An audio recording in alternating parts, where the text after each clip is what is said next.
أعوذ بالله من الشيطان الرجيم پناہ مانگتا ہوں میں اللہ کی شیطان مردود سے۔ بسم الله الرحمن الرحيم شروع اللہ کا نام لے کر جو بڑا مہربان نہایت رحم والا ہے۔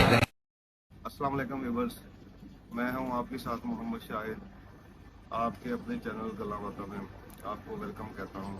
سب سے پہلے ان لوگوں کا شکریہ جو میرے چینل کو سبسکرائب کرتے ہیں، میرے چینل کو واچ کرتے ہیں اور لائک بھی کرتے ہیں اور کمنٹس بھی کرتے ہیں، اور ان لوگوں سے بھی گزارش ہے جو میرے چینل کو سبسکرائب نہیں کرتے، لائک نہیں کرتے، کمنٹس نہیں کرتے، تو پلیز میرے چینل کو سبسکرائب کریں، لائک کریں اور کمنٹس کریں۔ ارشاد باری تعالیٰ ہے کہ جن لوگوں کو دولت دی گئی ہے وہ اس کا گمان مت کریں، اللہ تعالیٰ ان سے بہت زیادہ راضی ہے جس کی وجہ سے ان کو دولت عطا کی گئی ہے۔ اور جن لوگوں کو دولت عطا نہیں کی گئی، جو لوگ غریب ہیں، وہ اس چیز کے بارے میں مت سوچے کہ یہ اللہ تعالیٰ کی ناراضگی کا کوئی سبب ہے۔ کلا، بالکل نفی کر دی گئی ہے اس بات کی، ان کو دولت نہیں دی گئی، وہ یہ گمان نہ کریں کہ یہ اللہ تعالیٰ کی ناراضگی کا کوئی سبب ہے۔ بل تکرمون الیتیم، مگر تم یتیموں کو عزت نہیں دیتے۔ قرآن میں اس چیز کا ارشاد ہوا ہے، اللہ تعالیٰ فرماتے ہیں کہ یتیموں کو عزت دو اور یتیموں کو تکریم دو۔ بات صرف یہ نہیں ہے کہ یتیموں کو کھانا کھلایا جائے، ان کو کپڑے پہنائے جائیں، بات یہ بھی ہے کہ یتیموں کو دل سے، یتیموں کے دکھ درد بانٹنے کے لیے ان کو اپنے سینے سے لگایا جائے، ان کو اپنے برابر میں بٹھایا جائے، ان کو وہ عزت اور تکریم دی جائے جس کے بارے میں قرآن پاک میں ارشاد ہوتا ہے۔ حضرت عبد الرحمن ابن عوف کہتے ہیں کائنات نے، دھرتی نے وہ نظارہ بھی دیکھا کہ جس رسول کے قدم چومنے کے لیے جبریل جھکے، اس محبوب نے مزدور کا ہاتھ چومنا شروع کر دیا۔ کل سماجی رہنما راشن بانٹنے کے لیے نکلتے ہیں، غریبوں کی بے بسی سے تکتی نگاہیں، فریاد کنہ یتیموں کی نگاہیں، بھوک سے لاچار ضعیف بوڑھوں کو لائن میں لگایا جاتا ہے اور پھر ان کی بے بسی کا تماشا دیکھا جاتا ہے۔ اگلے روز جب راشن کے تھیلے کے ساتھ ان کی تصاویر اخبار میں لگتی ہے نا، تو غربت کا بہت مذاق اڑایا جاتا ہے اور سماجی رہنما ہر طرف سے داد وصول کر رہے ہوتے ہیں۔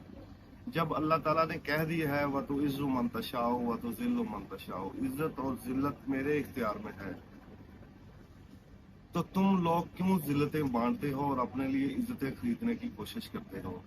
جب اللہ تعالیٰ نے کہہ دیا ہے کہ دولت بھی میں ہی دینے والا ہوں اور چھیننے والا بھی میں ہوں، تو تم کون ہوتے ہو دولت پہ غرور کرنے والے؟ تم کون ہوتے ہو یتیموں کو، غریبوں کو، ضعیفوں کو ان کے حق سے محروم کرنے والے؟ کچھ ناچار اپنی آبرو کو گروی رکھ کر لائن میں لگنا اور تصویر بنانا گوارا کر لیتے ہیں کیونکہ بھوک انہیں بے بس کر دیتی ہے۔ سفید پوش اپنی آبرو کا بھرم رکھنے کے لیے فاقوں کے فاقے کیے چلے جاتے ہیں، اور کچھ اپنی آبرو کا بھرم رکھنے کے لیے لائن میں تو نہیں لگتے لیکن اپنی زندگی سے منہ موڑ لیتے ہیں۔ یہ کیسی نیکی ہے، یہ کیسے اعمال ہیں؟ یتیموں، غریبوں، بیواؤں کی تکالیف کو ہر درجہ دگنا کر دیتے ہو، ان کے زخموں سے رشتہ لہو صاف کرنے کی بجائے سرعام ننگا کر دیتے ہو۔ جس طرح عزت اور ذلت اللہ تعالیٰ کے اختیار میں ہے نا، اس طرح دولت بھی اسی کے اختیار میں ہے۔ جو دینے والا ہے وہ پل بھر میں چھین بھی سکتا ہے۔ ایک ہوتی ہے اللہ تعالیٰ کی نافرمانی اور ایک ہوتا ہے اللہ تعالیٰ سے ٹکر لینا۔ ہم اللہ تعالیٰ کی نافرمانی بھی کرتے ہیں اور اس سے ٹکر بھی لیتے ہیں۔ سورۃ رحمان میں ارشاد ہوتا ہے کہ جو اپنے رب کے سامنے کھڑا ہونے سے ڈرا اس کے لیے جنت ہے۔ تم اس سے ٹکرانے کی کوشش کرتے ہو جس کے اذن کے بغیر تم سانس بھی نہیں لے سکتے۔ ہمارے لیے شرم کا مقام ہے جب خدا کہتا ہے کہ غریبوں کو عزت دو تو ہم ان کو بے عزت کرتے ہیں، جب وہ کہتا ہے کہ ہمسایوں کے حقوق کا خیال رکھو تو ہم ان کو اتنی تنگی دیتے ہیں کہ ان کا جینا مشکل کر دیتے ہیں، جب خدا کہتا ہے کہ بیواؤں سے نرمی سے بات کرو تو ہم ان کا گزارا اتنا مشکل کر دیتے ہیں کہ انسانیت بھی شرما جائے۔ جب وہ کہتا ہے کہ نمود و نمائش نہ کرو تو ہم خود جا جا کے بتلاتے ہیں کہ ہم نے کیا کیا ہے۔ اے نادانو، جس چیزوں کے بل پر اتراتے ہو وہ تمہاری نہیں ہیں، وہ ختم ہو جانے والی ہیں، صرف ساتھ رہیں گے تو تمہارے اعمال صالح۔ اللہ تعالیٰ قرآن مجید میں فرماتا ہے انما الاعمال بالنیات، جس نے بھی کوئی نیکی کی، جتنے بھی عمل ہیں تمہارے، ان کا دار و مدار تمہاری نیتوں پر ہے۔ تمہاری نیت اچھی ہوگی تو ان کا تم کو اجر ملے گا، اگر تمہاری نیت اچھی نہیں ہوگی تو کوئی اجر نہیں ہے اس کے بارے میں۔ ابو جہل کا بیٹا اکرمہ جب دارہ اسلام میں داخل ہوتا ہے تو اش کر اٹھتا ہے اور کہتا ہے کہ ھذا کلام ربی، یہ میرے رب کا کلام ہے۔ سبحان اللہ، یہ میرے رب کا کلام ہے، ھذا کلام ربی۔ حضور صلی اللہ علیہ وآلہ وسلم ایک دفعہ عیدگاہ کی طرف جا رہے ہوتے ہیں، عید کا دن ہے، حضرت حسنین رضی اللہ تعالیٰ عنہ کی انگلی پکڑ کے راستے میں ایک بچہ ملتا ہے، پوچھتے ہیں اے بیٹا تم کیوں نہیں جا رہے عید کی نماز پڑھنے کے لیے؟ وہ بچہ فرماتا ہے یا رسول اللہ صلی اللہ علیہ وآلہ وسلم، میرے والد فلاں غزوہ میں شہید ہو گئے تھے اور میری ماں بھی اس دنیا میں نہیں رہی، میں کس کی انگلی تھام کے، میں کس کی انگلی پکڑ کے عید کی نماز پڑھنے کو جاؤں؟ کون مجھے تیاری کروائے، کون مجھے کھانا کھلائے؟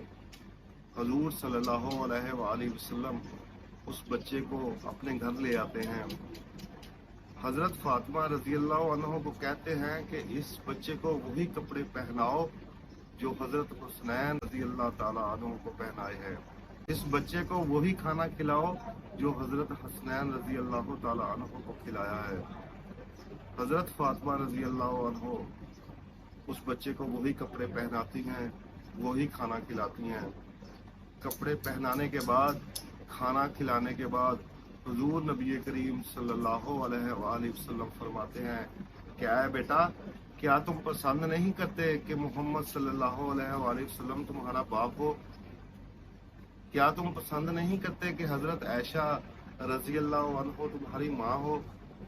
کیا تم پسند نہیں کرتے کہ حضرت فاطمہ رضی اللہ عنہ تمہاری بہن ہو؟ تو وہ بچہ فرماتا ہے کیوں نہیں، اس سے زیادہ خوبصورتی، اس سے زیادہ عزت، اس سے زیادہ مقام مجھے اور کون دے گا؟